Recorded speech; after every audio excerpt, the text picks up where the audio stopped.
At NHS, we're always looking for products that make home improvement projects easier. From painting and repairs to maintenance and everyday upgrades, here are some of the most innovative solutions we've discovered. All right, we're at the roller stopper, and look, I just walked up on it and I immediately knew what it is. The name says it all, and I just thought about it and said, you know what, I got to learn more because I think I need this in my life.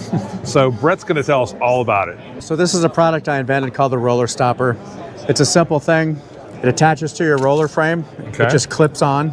So you snap it on, you flip it up. There's a magnet on the back.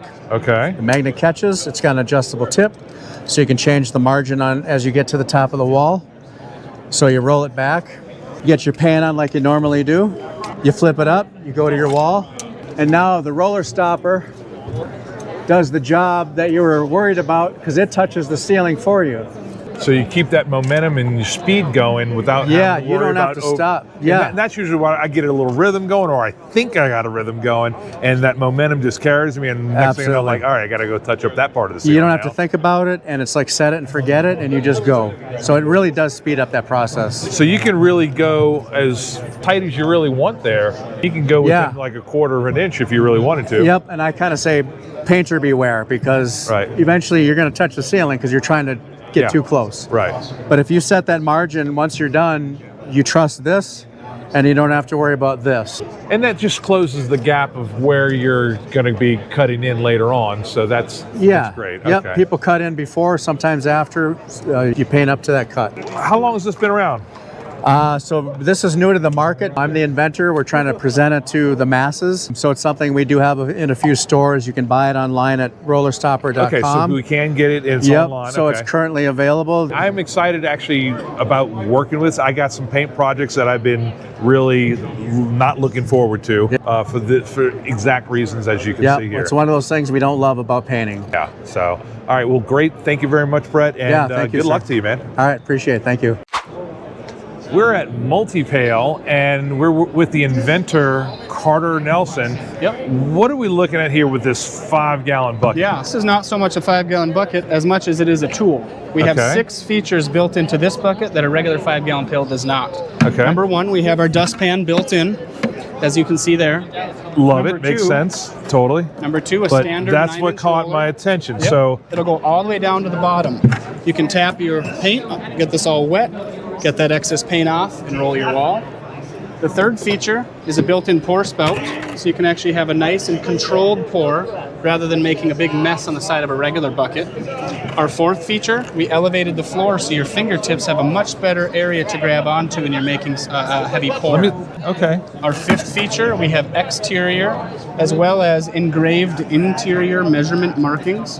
Smart. And the sixth feature, with these holes right here, an area for air, they never vacuum together. You'll never have to wrestle 2 buckets apart. All right. We're not going to stop with just... You got my attention. Keep going. Yep, we have our paint liners as well. That was my next question. Do y'all have a liner? Do you actually have a liner? We've thought of everything. So paint liner, you're not making a big mess, and when you are, you're just throwing it in the garbage. You don't need to clean out your pail. As well as our snap-on lids are coming in June. And then we're not going to stop with just lids and liners. We're going to continue to grow our ecosystem of accessories with a cushion seat lid for ball games and ice fishing, an elongated toilet seat for campers and van lifers, different tool trays and organizers for your tradespeople. We'll do a tool belt attachment as well. And then we'll be coming out with a 2.5-gallon version. And the last thing I'll add for you here, with a regular 5-gallon bucket, if you purchase a spout attachment, a metal paint grid, a dustpan attachment, and an incremented pail, you're at $26. MultiPail has it all built in. MSRP at big box is $9.99 with Menards this summer, give or take. And then we are currently stocked with True Value and Do It Best, where you'll find them for $11.99. So $26 for this whole contraption. And then lastly, they fit with a regular 5-gallon So bucket. you make these too? We do not. Nope. So you're just showing me the comparison that you could do this and have all these things pieced together, or you could just buy the damn bucket. Exactly. You can do this for $26 or that for $10. All right. And then, like I said, the regular 5-gallon buckets will still stack with MultiPail. All right, so I got an idea for you. Go ahead. And you'll probably already have this in coming, but do y'all have a caddy for your buckets? Yep, that was part of our tool trays and organizers. So we'll have a whole caddy system that will go in here for fittings and organizing. No, I'm talking about rolling caddy. to roll the bucket around. They already have that out there, a regular 5-gallon bucket caddy. You'll see it for like mechanic shops and car detailers. Yes. But this is a perfectly circle. So this is the same bottom as a regular 5-gallon pail. Okay. So there's no need to reinvent the accessory that's already out there. There you go. Our bucket will work with that one. Okay, so it's already compatible. All right, so not as clever as I thought it was. All right. Now this is great. I want to see this.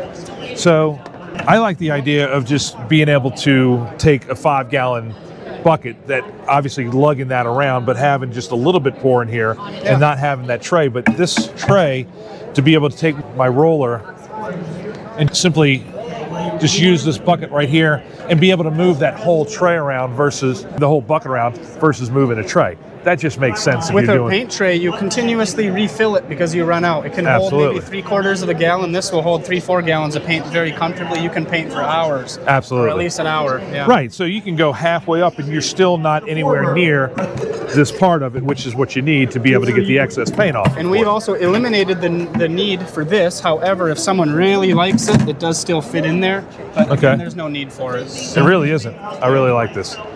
Yeah. Well, Carter, that's really cool. So we can get this obviously at True Value and Menards, but can they get it online anywhere or through your website? Now, through our website. It should be on here on the QR code, of course, but it's edgeconcepts.work. Okay. You'll go to the Buy Now link and it will redirect you to True Value and Do It Best websites. Early May of 2026 or maybe mid-May, we should be all connected with Amazon, direct to consumer. But as of this moment, if you go to our website, you can purchase it through the Buy Now link at one of these retailers. And then again, Menards, we're not in until July of 2026. And that's why I love coming to these shows, because somebody took the simple concept of a bucket. There was nothing wrong with a bucket, but he took a bucket and basically says, I'm going to disrupt the bucket industry by making it better, by making it all these multiple uses and all these practical uses. And it's so simple.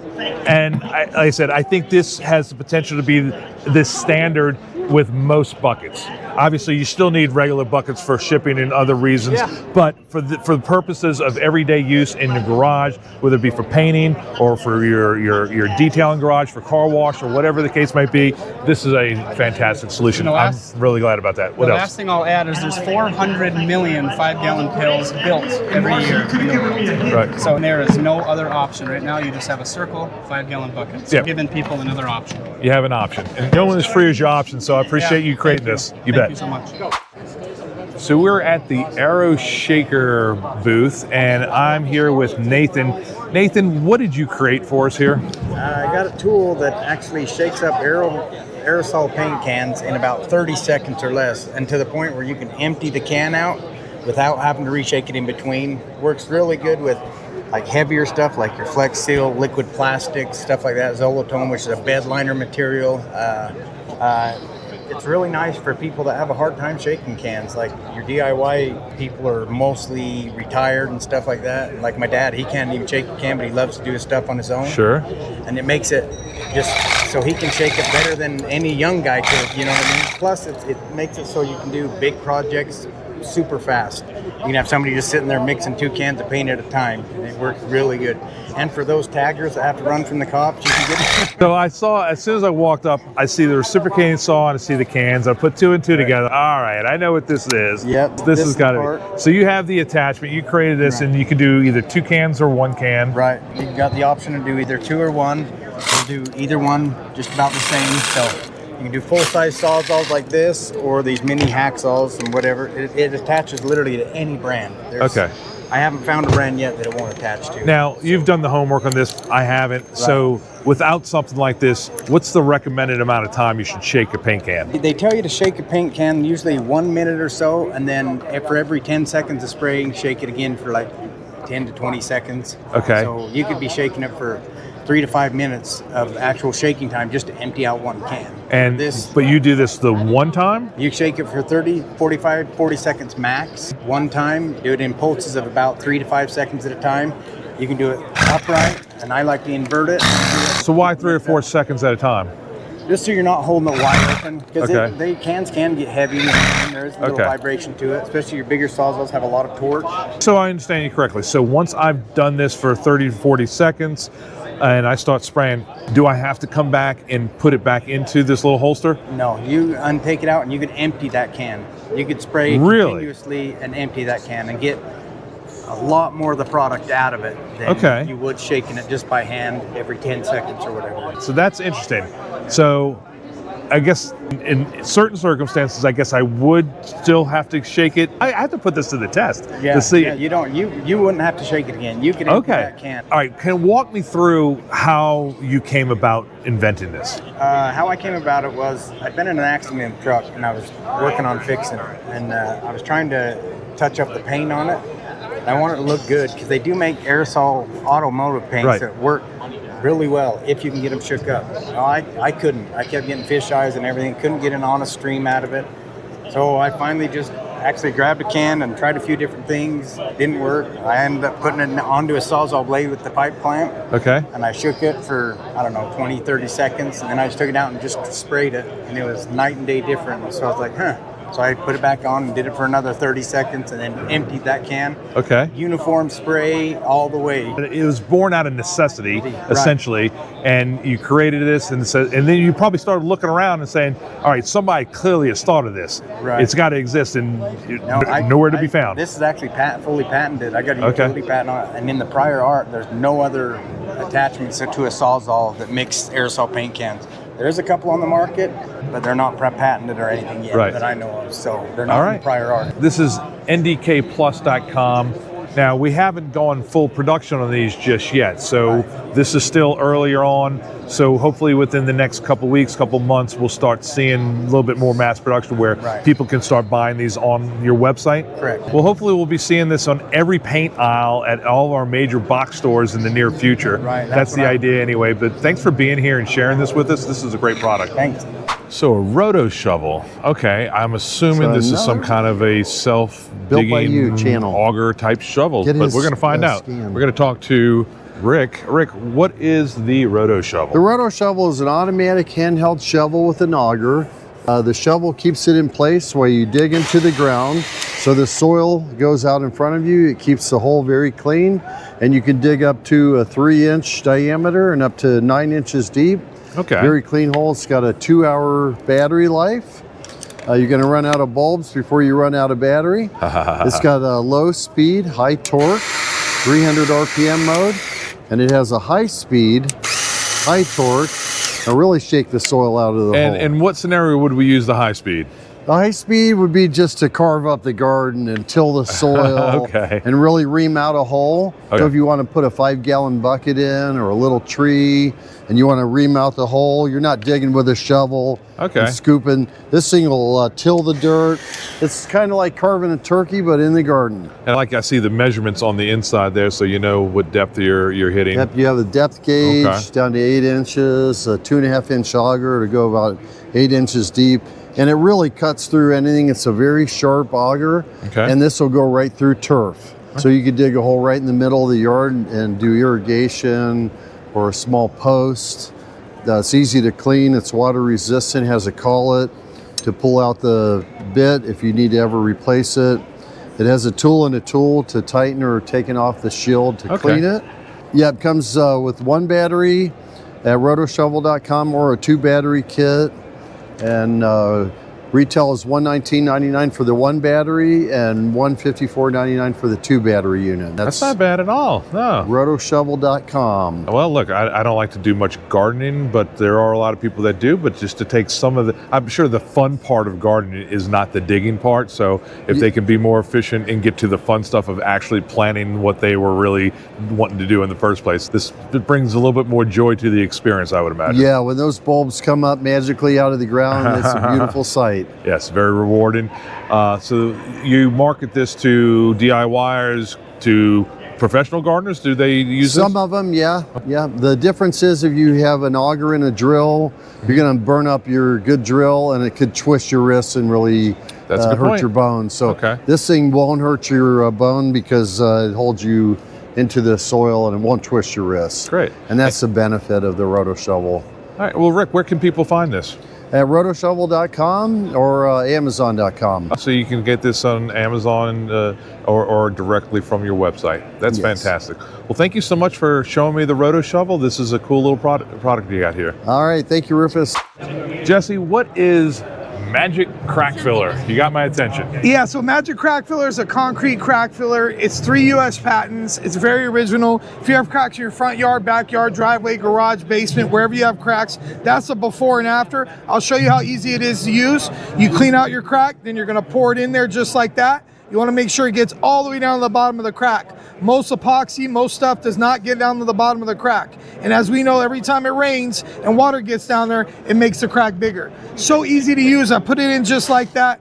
Then look at that, crack's gone. Last step, you're gonna take a water bottle, spray some water, done data. It's that easy to use, my mama can do it. So just spray water and it's just gonna seep through to the bottom Spray water, sets up hard as a rock within 3 to 4 hours. Lasts 4 to 5 years. 4 to 5 years, okay. And the shelf life on this, put the little cap on there, shelf life lasts, there is no shelf life on this. It's just a dry powder. It's a dry granulated powder, 3 US patents, it's the one and only original. And how big of a crack would you recommend someone use this product for? You can do it as big as, I've filled cracks that literally are 2-3 inches wide. You can ramp a crack, fill a crack. You can do whatever you want with Well, I it. see you got these big buckets behind you here. Yeah. Is that for some of the more serious cracks there or what? Yeah, so we do that. We also have an asphalt version. So if you have a parking lot, then you're gonna need a couple buckets because you're gonna wanna slide it in. Really? So this is just something you would slide in between the cracks on an asphalt parking lot and Yeah. same concept, spray the water? So asphalt version, this is the before. I'll show you, let me knock it out.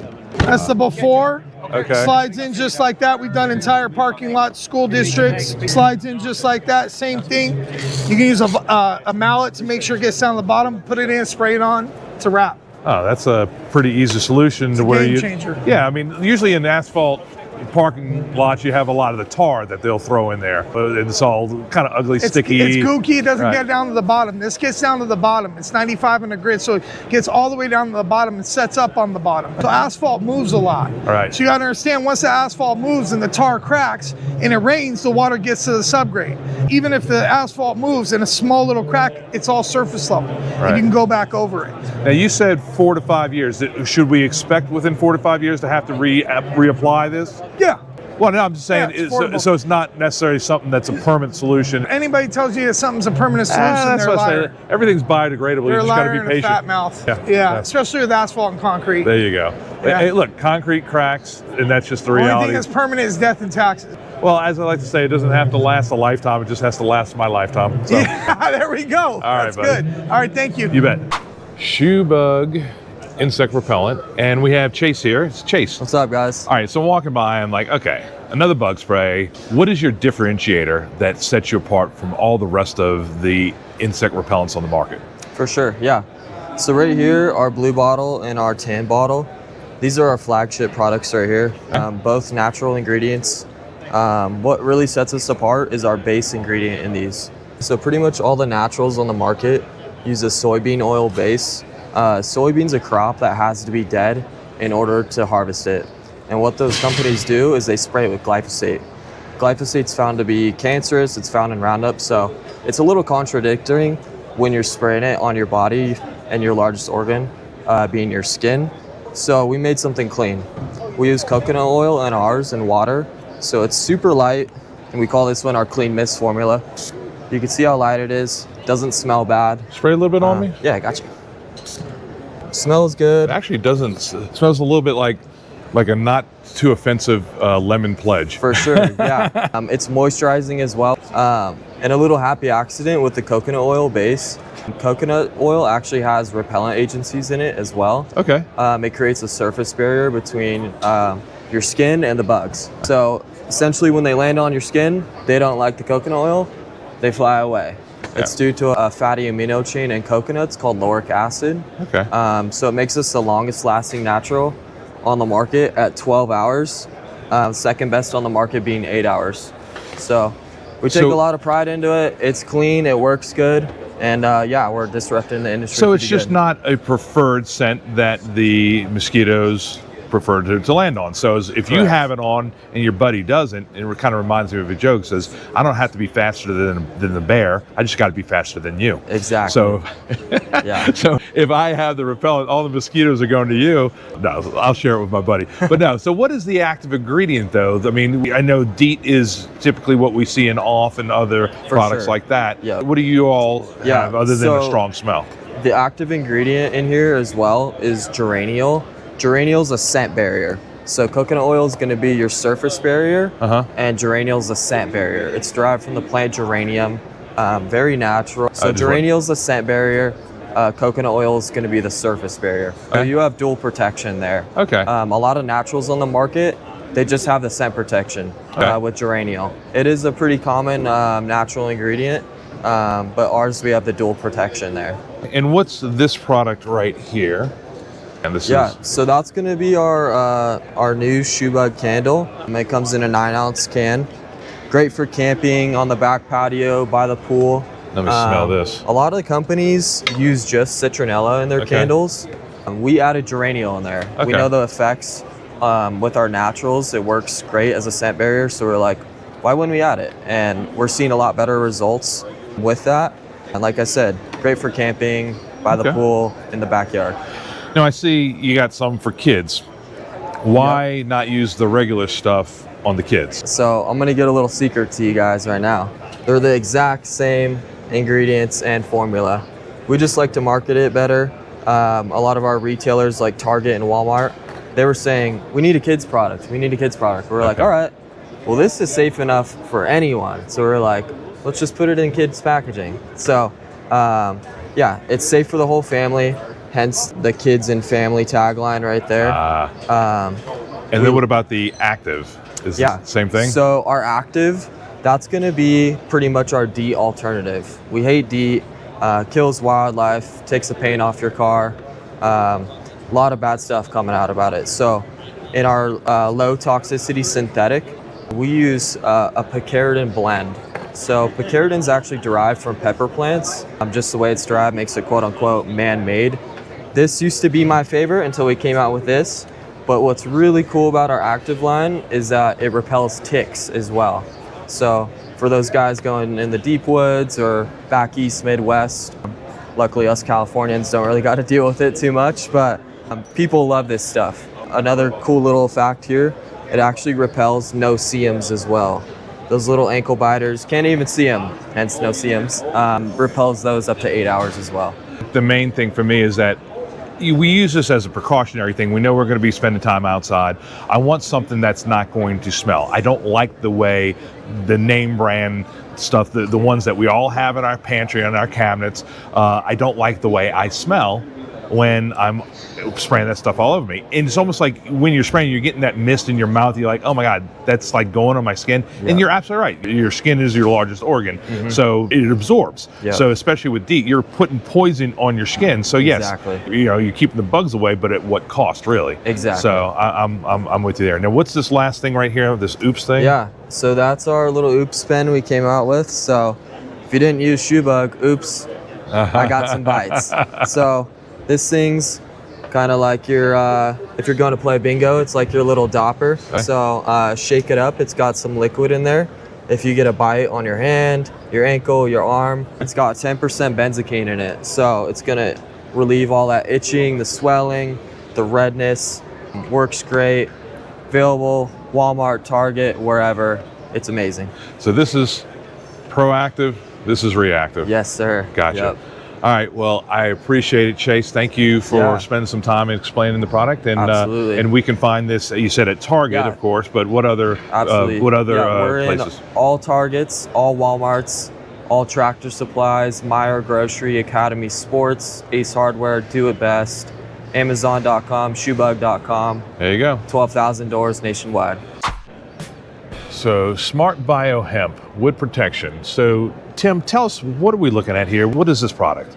Well, you're looking at a product that started out originally as kind of a natural alternative to waterproof deck sealants. Okay. And it's become so much more than that. Matter of fact, you know, I call it customer driven benefits, or, uses is, I guess, a better word, because when we started, we thought that's all it was for. And over the last 2 years, we've been approached by our customers through email and phone calls, telling us all these unique things they've done. Everything from pool cues. Problem with pool cues is they warp, and we keep things from warping. Really? And garden boxes. We never even thought about garden boxes, but people were using railroad ties that are soaked in creosote, and they're growing carrots in the soil that's creosote. Probably rethink that one. So, due to the fact it's non-toxic, it's all natural, it's perfect for garden boxes. And then you got interior floors, which we hadn't thought about, but it's got 0 VOCs, so no respirator, face mask required, don't even have to open your windows, there's no odor, don't have to wear masks. We had one customer contact us, and they have a 106-year-old home with wood floors. And 2 years ago, when our product first came out, they bought it, and they were having a baby, so they treated the floor in the nursery because they wanted a non-toxic surface for them to crawl on. And after 2 years, the interior of wood looked so beautiful, and 106-year-old floor, and they called me and told me how beautiful it was, and that they're treating all the wood in their house, not only the floors, but all the trim and everything. So it's really become so much more than what we thought it was. And unlike a sealant, I think what's important is, unlike a sealant, this penetrates the wood. So sealants sit on top, and after a period of time, they peel off, they flake off, and you have to reapply the sealant. But this penetrates the wood. You can see here from the days before the penetration through here. That's just a regular unsealed piece of pine. Right. Okay. And it penetrates the wood, so it protects the wood from the inside out. It's a polymer, so it binds to the molecules and makes the wood harder, protects it, makes it, unlike like a sealant that's keeping the water out, actually makes wood resistant to water. So, and with a lot of sealants, when you walk on them and it's wet, they become slick. This isn't slick. Water beads up on it, but it's not slick. And you typically have a certain cure time before that pure absorption to where it becomes a dry surface. Right. It's typically 24 hours for a wood piece like this to penetrate the full board. But we've got a contractor in Maryland that builds houses with big timbers, and I mean big ones. And we've got a video online where he treated a cross section. Well, he treated the timber, and then after 24 hours cut it. It was Doug fir, and it penetrated in 24 hours this big timber 3/4 of the way through. So as you're talking about sealing floors, I mean, yes, I buy that sealed floors. They know exactly what you mean by odor. Right. So, I mean, you're clearing out the house. You got all these urethanes and all kinds of chemicals. So you're saying when we do a floor or any wood surface inside, we're not going to get any of those fumes. There's no odors. There's 0 VOCs. Non-toxic being the main thing. Right. Non-toxic. Easy cleanup, just soap and water. Use this brush at every trade show I've been at. Is that right? Never had to clean it. Okay. When it dries, you'd never be able to tell I used used it at all. So now I'm looking at this picture behind you, and I'm looking at some kind of a wooden pier or walkway, and the first thing that comes to mind is I actually have a 350-foot pier on Lake Pontchartrain, and all of the rails are pine. They're all wood. And it was gorgeous when we put it up, and it's only been about 1.5 years, and it looks like being on that salt water, that brackish water in New Orleans, it looks like it's been there for 15 years. Now, if I was to put this stuff on that older sun-beat wood was nice and light brown, now is all very dark brown and gray, would that kind of give it a new life? Yeah, absolutely. And that's something we didn't know. Because when we started, we were just doing decks, water resistance. And what's happened is with these customers, communicating with us, we've actually come out with 3 new lines for our advertising, our marketing, which is preserve, resist, and restore. So what's become a big part of this product now is the restoration and rejuvenation of old wood. Especially being on the water and being exposed to the sun. So now there's a bunch of different woods you got here. Is there anything any kind of wood or that you recommend you don't use your product with? No, I use it on everything from Ipe wood, which is a real hard wood, people use it on bamboo, which I never thought it would work on bamboo because it's not as porous. Right. But works great on bamboo. It finds its way. Okay, interesting. Matter of fact, there's a wood siding that they use in Japan. I'm sorry, I can't remember the name of it, but it was wood that was recovered after the atomic blast, and it was singed from the atomic blast, and they use that on siding, all this wood to reclaim the wood. Right. And since then, it's become a popular siding. And they obviously don't use atomic blast to recreate it, but it's this certain kind of Japanese wood. And we've got customers that have called us and said, it works great on that. So it's really amazing. And I'm actually even just looking at this picture. I have some benches actually at that lake house that's also, it's the wood planks. It's the wrought iron frames, but you have the wood planks and it's just worn. I mean, now when you turn this chair from that to that, did you recommend you power wash it or something? This was sent in by a customer who that chair had sat outside for years. He power washed it and treated it with our product. And the common question or common comment I get about that chair when they see it, oh, it's a stain. No, that's what teak looks like when it's new. That's what it looks like. So now, it restores the original color. That's like all these samples of wood we've got here. Now, do I have to apply it with a brush, or can I put it in a sprayer? You can put it on a brush, roller, or a sprayer, a pump sprayer. That made the project a little bit more manageable. Now, this comes in a couple of different sizes. It actually comes in a quart, half-gallon, gallon, 2.5-gallon, and 5-gallon sizes. Oh, so you can get it all the way up to the 5-gallon. Okay. I think that I'm we probably actually have 55-gallon drums too, but we don't advertise that. I don't think I'm ready to make that kind of commitment on a weekend, but I think I could do the 5-gallon. I think that's what's going to be required for what So not only is it just the rails, but we have this big pavilion. It's a 14-foot by 14-foot pavilion, and it's all pine 2x6 decking. So even some of the edges are starting to kind of a little bit, so we do need to put some kind of protection on there. And I just didn't like the idea of doing kind of like a Thompson's Water Seal or other kind of brands like that. This seems to be a much more viable option. I think that we want to give it a try. So it does so much more than that product you mentioned.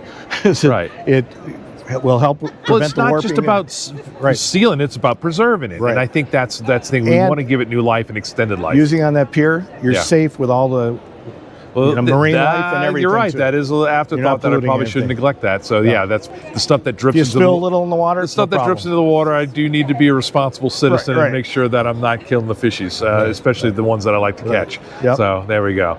Well, good. Is there anything else you can tell me, or where would people find this? It's Ace Hardware has it. Okay. Oh, and my local Ace would have this. And they don't all have it there. So if they don't have it on the shelf, if you tell them you want it, they can bring it into the store. I will absolutely do that. Or you can go to our website, smartbiohemp.com. Of course, it's available on Amazon and Walmart.com. Well, fantastic. Well, Tim, I think you got a great product here. I look forward to using it, and I'm glad I stopped by. I'm glad you stopped by too. All right, thanks. Great. Take care. SplynKey. All right, so we have Audrey, and Audrey's going to tell us about SplynKey. Tell me, what am I looking at? I mean, I'm obviously looking at a spine, and I'm looking at a screen, and you have some kind of a tool that I've never seen before. Right. This is SplynKey. This is a next generation window screen repair tool. 6 minutes or less, you can redo your window screen with no tearing, no warping, no misaligning, no cussing and swearing when it slips off the track and hurts your hand. So your typical tool here, you're probably familiar. This is our industrial screen. We do have the standard screen over there. But when you prime the channel with these, it causes a lot of stretching and a lot of opportunity to wobble around the track. So when that happens and you're going and you apply a lot of pressure and you slip, you can tear the screen as you go, or you get to the end of it and you find that it's misaligned. And in the process of repairing it and realigning it, you're going to tear the screen with the stretching. Now, how did you solve that? So with our tool, it's ergonomically designed. We've engineered it to where when you prime it, it will seat in the channel with no additional stretching or rolling. So once it's in, it's good. So you're still rolling it, but you're doing it with a different motion, and it's a much bigger wheel. Yes, so you don't have this rocking motion back and forth with your hand at an awkward angle that requires a lot of pressure from a distance away. This one you can apply direct pressure. Using our corner piece, you can start your corner, roll it, and you're on your way. You recommend still using soapy water just to lube it up a little bit, or? You can start it with that. So we did a little demo with our pet screen here. This is our standard window screen, probably what you're gonna have on your standard window at home. With this one, what you'd still do, you'd follow the same process. You'd prime it and hope that you didn't cut it, you didn't stretch it, you didn't damage it in any way. What's unique about SplynKey is that depending on what you're working with, you can take the handle off, flip it to the other side. Wait, show me that again. You can take the handle completely off. Okay. We've got 2 different sizes of channel here. Okay. So this is going to be for your standard window and channel, and this is going to be more for some industrial sizes as well, or larger channels or off sizes. All right, I didn't see that coming, but all right, that's pretty good. We're a 2-trick pony. There you go. So what's nice about it is when you're using it for the standard window, additional beyond just the pet screen, if you don't even have to prime the channel, you can just align your spline, press your corner, rock and roll. All right, can I try this? Absolutely. Because I suck at screens, but here you go. I'm going to try to do this real quick. All right, so now this has never been stretched before, so we can put a totally new screen on there if you want. So I'm just basically starting at the end here. Yep. Oh, hold on, I got to actually get it on there, and just line it up and rolling it in. It doesn't take a lot of pressure. I'm giving it a lot of pressure, but you're right, it doesn't. So And it doesn't have to be perfectly aligned. yeah, pull that back. So I don't even have to line. It's going to find itself. Not perfectly aligned, but if you get in that, but the tool will. But this is so much better than this tool here. Yep. This is, I mean, I got 3 of these randomly laying around because we always have to repair screens, it seems like, at our lake house. But being able to just roll it a bunch of times, and then you have that slip, and that's where I get that tear. Is usually, even though it's not a sharp edge, it's usually a slip where I'm like, you're applying a lot of pressure, a lot of forward motion, so, you're going to break it. Now, this is no joke. This is like, let me try. Go all the way around. All right, go for it. Well, I'm not going to do the whole thing. I mean, but it actually works. no, you're absolutely right. So I'm not putting pressure on it this and the time. corners are designed to press into the corner so you can make a full pivot. So you press into the corner, and then when you press into the corner, go ahead, put the tool in the corner, press it in just a little bit, then you kind of bend it like this with your finger. Now, just switch the corners. See? There's. That's it. Yep. Look at that. I think this is such a better solution than the typical roller that you would. This is the only tool. I mean, we just all accepted that if you want to put in a screen, this is what you use. So now that you all have, now who invented this? I'm curious. I did. So you're the inventor. The guy. All right. So what was the inspiration? Oh, here's this invention story. 1987, I'm in Walla Walla, Washington. I'm at school. My dorm room, screen tears. And I know they're going to charge me for it. So I decided, okay, I'll go down to the hardware store. It was a mom and pop hardware store there. So I got myself one of these. The reason that it got this in 1987 is because this tool hasn't changed. It is the tool. It is the tool. So there's no alternative. Got myself some screen material, and I went through probably 3 different rolls of this screen material because I kept tearing it because I'd never done it before. But I'm able to do it myself, they told me. Right. So I'm just truly messing it up. So I stopped. The next day, I grabbed myself a piece of cardboard. I started cutting and came up with something. And I felt like it was going to work, so then I took some plywood and I made it, and lo and behold, it was almost this exact design. Okay. I repaired my screen, forgot about it until 2 years ago when my daughter came up with this, hey, we should come up with something, we should invent something. And I was like, yeah, okay, cool. I thought, ooh, this is the time. Because she's a civil engineer, we have a 3D printer, and that's how the story got started. There you go. 2 years ago. So I'm assuming the story was more like, hey, Dad, we should like totally invent something and you can wear a big red hat and we could market it. That would be so. Better. And you know what? Not many people could pull off that look, but you know what? You guys look good in a big red hat.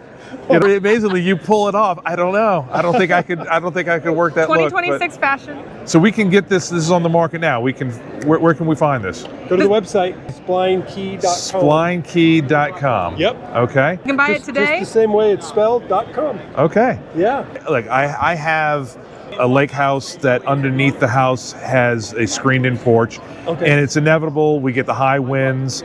We do what we can, but there's always going to be little gaps in there that come out, and we have to always reapply. So it's a matter of going to get this old rusty tool, and I don't. Yeah. It's like I'll put it off because I know I'm going to wind up probably tearing it. and if I tear it, then I have to replace the whole thing. So I just live with the little corner being out. Right. So in this particular case, I think that, and look, I did it one try, never tried this before, and it actually works really, really well. All the way over there. I did that, damn it. I did that. Awesome. Yay me. All right, guys, y'all take care. So we're here with Travis from Mammotion, and I'm walking by and I'm seeing these little robots that cut the grass, and I'm imagining to myself waking up on a Saturday or a Sunday morning to a freshly cut lawn that I didn't have to pay my lawn guy to do, and just walking out and just seeing my little robot cutting my grass, grooming it, keeping it nice and tight. So I was hoping you could tell us a little bit more about your company and some of these cool little robots that we're seeing. There's a handful of models here. Yes, sir. But I guess it just depends on the job, which would be the most appropriate. So yes, sir, of course. We're Mammotion. What we do is work with our automated robots for the lawn maintenance as well as pool cleaning. At this point in time, we do have a handful of models. Our newest model will be the Luba 3, which we have a tri-fusion system with the LiDAR 360, AI vision cameras, and we're using Net RTK, which is our iNavi system. For our iNavi system, we don't require any reference stations. So for the reference stations, typically they'll be the ones to link the RTK connection to the mower itself. But that's not the case anymore because we have the iNavi system, which is now active as of April 1st. So you're saying iNavi system? Yes, sir. So I'm assuming that's some kind of a smart parameter type of... Yes, sir. Yes, sir. So okay. it's cloud-based RTK, and what RTK stands for is real-time kinematics, which is a corrector for GPS down to the centimeter. So typically, GPS will get you within 3 to 5 meters of accuracy. RTK corrects that down to the centimeter, which allows us to be precise in our mowing capabilities. This model here, what size lawn would this be appropriate for? We have 4 models for the Luba 3, which we have the Luba 3 1500. 1500 stands for square meters, which the 3,000, 5,000, and 10,000 all stand for the square meters. So we'll break that down. That the 1,500 square meters is managing 0.37 acres. With that unit, we are not using RTK. It's only LiDAR and vision that unit is using. More of a drop and go feature, smaller properties, but we're also providing the dual disc cut as opposed to the mini with the single disc cut. So it just depends on the customer's option. So how often do you have to kind of modify or do any kind of maintenance to this thing, whether it be change out the blade or anything else? I would say the typical maintenance for our robotic mowers are, it's really just the blades as you mentioned. Luckily our blades are dual bored. So we have 2 holes in the blades themselves, right? So as you can see here, 6 blades per disc, 2 discs. Blades are running at 165 watt output. Okay. On that, we get the flail blades, right? So they flail for the reason of if the mower hits anything within the property that's potentially damaged the blade itself, it's going to spin around, right? I got So you. it's going to save itself some damage. I'm not saying it won't damage, but I'm saving it some damage. For these blades, I would suggest probably running them for maybe 2 months at a time. But the good thing is you can get dual use out of them. That's where the double holes come from. So once you get to a point of wanting to change the blades, I would just take the screw out and put the screw back into this hole here. Okay, that makes sense. And you basically have a fresh set of blades. Okay, there you go. That's smart. And batteries are built in, or they come out, or? Yeah, so for the Luba 3, the battery is built in. It's more of an encased system. We do provide training to our dealer network. The dealer network is going to be our strong arm for support and service, so we're leaning on them for that. We also have the option to work on our product directly in the event there is no dealer next to you or near you. What about this beast here? That's here? the Luba 3, and then now we're moving on to the Maston. And this is going to be our commercial unit. This is still a conceptualized unit. We are working this product to hopefully release maybe this year, but more realistically would be more of a next year type of thing. We want to ensure that we provide the best quality product for landscapers and commercial cutters or anybody who really needs the more ruggedized robotic lawnmower to manage a larger area. With this, we're looking to manage 10 acres. Wow, okay. It is utilizing the iNavi system as well as the tri-fusion system. So this does have LiDAR as well. In the cameras, we do have lighting system. It is an all-wheel drive unit. We have the rugged suspension, right? So that's going to assist in the more ruggedized areas like we were talking about for land management. We do have removable batteries as well. this is going to be a good option. In the sense of a commercial robotic mower, we need to have the ability to take a unit anywhere we want to, even without a charging station, right? So we have the removable batteries to assist in that process. My question kind of going back to the Luba 3, so yes, these sir. have their own docking station. Yes, sir. Now, even though this is, you said 1,500 square meters, so the 1,500 is covering 0.37 acres. The Luba 3 3000 is covering 0.75 acres.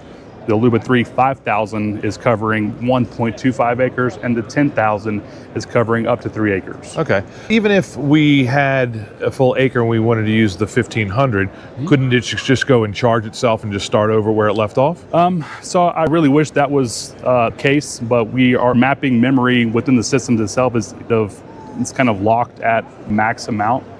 We can't really go beyond what the mapping capabilities are of the product itself. I see. It's just how the memory is built. Okay. It's smart enough to know that I have a pool and it's not going to drive itself into my pool. Yes, sir. And in the event, right, I mean, during the mapping process, we want to ensure that we map out everything that is going to be an issue, right? Even though we do have obstacle avoidance, we do have the LiDAR and the vision, it'll behoove you to ensure that you're mapping out the turf only. That way you're not putting product in danger, because things happen. Right. But the biggest gist is we have the obstacle avoidance, we have the ability to map those issues out. Okay.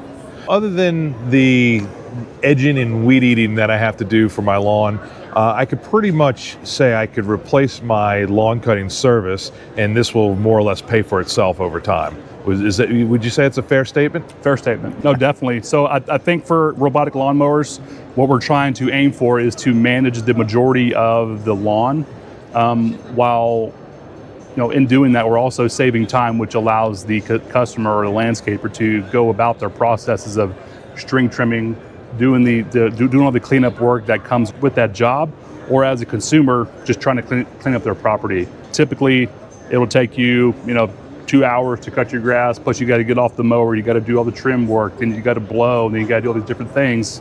But with the robot, the hard part's already done. Yep. So it's just cleanup work after that. Okay. Yes, sir. For these units as well, unlike the Maston, these we do provide a charging station for these units, which, as you can see over here, the Luba 3 is operating and showcasing the fact of charging system. So once the unit gets to a point of 15% battery charge, no matter where it is on the property, it will make its way to the charging station. It'll come over here and dock, utilizing the IR tab that's here on the bottom of the station as well, and the IR receiver that's in the unit. Wow.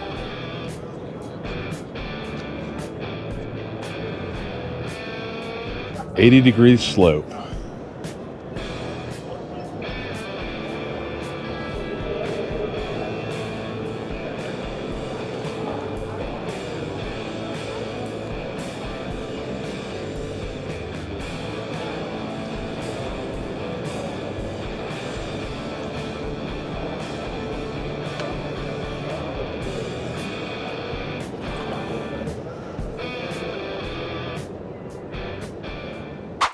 Thomas, we are at the Inventors Pavilion and you are with Goodbulb. Can you tell me a little bit more about why this bulb in particular is in the Inventors Pavilion? I have not invented a light bulb, but what I have done is I have invented a new way to manufacture LED light bulbs. Okay. We have developed the most advanced automation line in the entire world, capable of manufacturing 10,000 light bulbs in an 8-hour shift.